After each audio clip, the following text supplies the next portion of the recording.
Good morning. Today I wanted to address resilience and where we put our minds. In the Tanya, which is a work of Kabbalah, there's the idea that you can't think two things at once, that one replaces the other. So we choose where we focus our thoughts. This is also logotherapy. Viktor Frankl talks about, he was in 5 camps during the Holocaust, and it doesn't have to be mind-breaking or soul-breaking to read his books. It can just be informational. It is hopeful and it is educational. So this week I also learned from Yafa Adar. She is the 80-something-year-old Holocaust survivor who was taken hostage in Gaza in October 7th of 2023.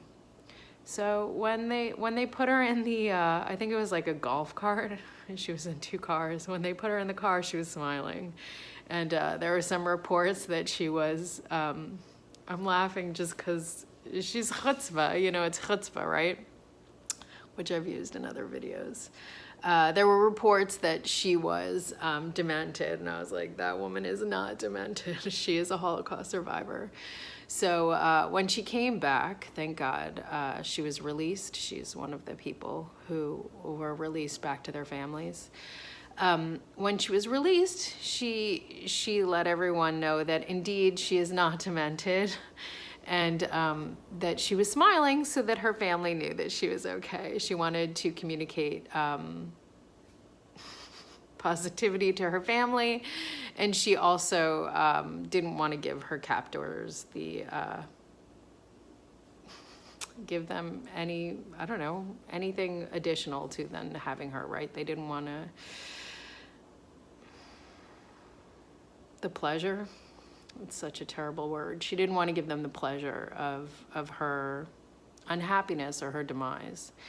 And then when she came back, she communicated this to the news. She also talked about Andrea Botticelli. I think I'm saying it right, but that's some of her favorite music.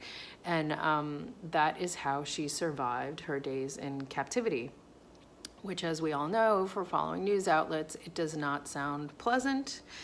It sounds like there are multiple abuses, and I won't go through them because I have maintained that this is a safe place for healing. So by even mentioning it, it may have brought that up for some people. I know for myself it did, because I have witnessed that. I have chosen to hold space and witness, so we can just brush it off of ourselves and go back, refocus to the positivity, which is how Yafa Adar handled the situation. So in herself, in her present tense, she was definitely in captivity, but she also was with herself. And she chose that those moments would be in joy or in music. And she used her mind and focused into the positivity. This is also logotherapy. This is what Viktor Frankl talks about. Not only himself, but other, should we call them hostages? Other Jews who were kept in concentration camps, who were imprisoned, and who were forced labor, right? They were forced to do certain labor. That's my heater. I think it's okay. So when they were forced to go dig in the frozen ground and other uncomfortable things because their clothing didn't fit, they weren't in real clothing, they were freezing, they had edema in their legs. As they were going and the sun was coming up, they would look up to the sky and they would see the sunrise. So they were present in themselves. This is not disassociation. This is present in themselves and seeing the world evolving around them. Viktor Frankl also talks about being with his wife, right? He didn't know at that time that she had been murdered, but he would spend time with her. And again, Kabbalah, Jewish mysticism, we talk about different levels of the worlds. We don't believe that the soul dies, right? When the body dies, the soul goes back up into the infinite. So these things are available to us. People, I don't want to say spirits, but different manifestations of the people that we love. So he was also with his wife on these walks, and he spoke to her, or he was with her. And we see the same from Yafa Adar. She was with herself, she was with music, she shared her best self with family, and she made a choice. So none of us should ever experience such atrocities. I'm not asking for that. I'm not asking for negativity for any of us. I'm only looking to the spark. I'm looking to the joy, and I'm looking to the resilience factor that we as humans can learn from. So again, Rami says that you can go to the news outlets, you can choose where you get your news, you can choose what you learn and what you put in your body, but then there's a time and a space for that. You can choose to heal that when it is time to be healed. If it wakes you up in the middle of the night, that might be the time to heal. That might be the time to wake up and meditate.